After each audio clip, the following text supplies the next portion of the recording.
General Stanley McChrystal says Taliban are training in Iran. The commander of NATO and U.S. forces in Afghanistan said on Sunday there is clear evidence that some Taliban fighters have trained in Iran. General Stanley McChrystal told reporters in the Afghan capital that Iran, Afghanistan's western neighbor, has generally assisted the Afghan government in fighting the insurgent group. There is, however, clear evidence of Iranian activity, in some cases providing weaponry and training to the Taliban, that is inappropriate, he said. McChrystal said NATO forces are working to stop both the training and the weapons trafficking. Last month, McChrystal said there were indications that Taliban were training in Iran, but not very many, and not in a way that it appeared was part of an Iranian government policy. He did not give details on how many people have been trained in Iran. NATO said a service member was killed Sunday in a small arms attack in southern Afghanistan, taking overall NATO losses in May to 49, according to a tally by the Associated Press. So, that makes May the deadliest month for foreign troops in Afghanistan since a spike in February during a major offensive in Marja, when 53 died, including 31 Americans. So then, May is already the deadliest month. The nationality of the service member killed on Sunday was not released.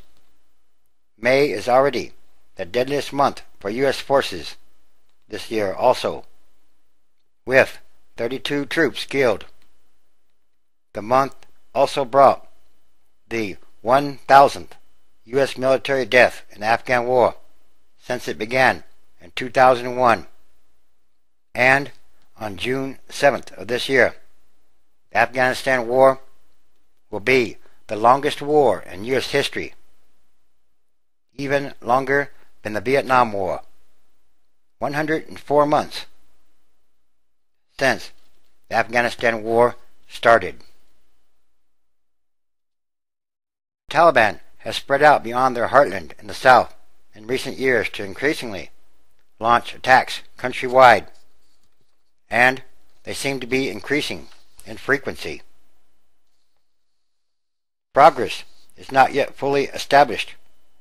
McChrystal stressed to reporters that the Afghanistan fight will extend long beyond July 2011, when President Barack Obama plans to start drawing down forces. So in other words, the endless war. And what really is there to win? And when will they know that they have won? Or is this war supposed to go on for a long time? Something will happen. In recent meetings with President Hamid Karzai, Obama reaffirmed the strategic partnership, which is way beyond July 2011, McChrystal said. I think President Obama's decision to begin the reduction of U.S. forces in 2011 really needs to be viewed in that context. However, the strategic partnership depends on being able to transfer some responsibility to Afghan forces, which are still plagued by a lack of training and distrust of the people, despite many years of training programs funded by the international community. So, in other words, the Afghan forces, they may never be able to take over security duties. That's just the way it is. And that's the way Afghanistan always has been.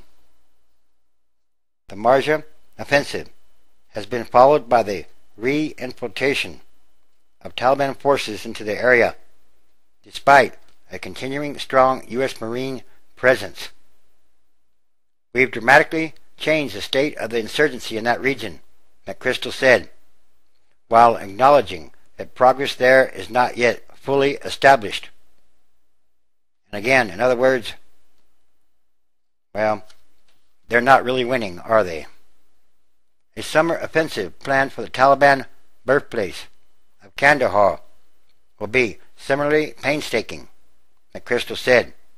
The plan is to focus on delivering services like electricity and water, he explained. Progress will be measured in months rather than days. Perhaps progress will be measured in months, years rather than days. Also, on Sunday, Canada said the chief of its forces in Afghanistan was being relieved following allegations of an inappropriate relationship. And again, all these things are more signs of the end times transition days. Everything is connected, and everything is numbered. All things that must change for the better, and quickly or rapidly. Revelation chapter 11, verse 14.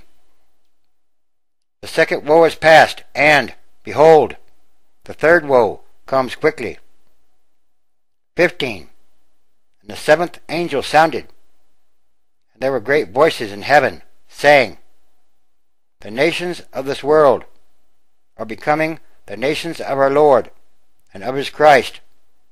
He shall reign forever and ever. Yes, there are many different types of signs happening daily all around the world.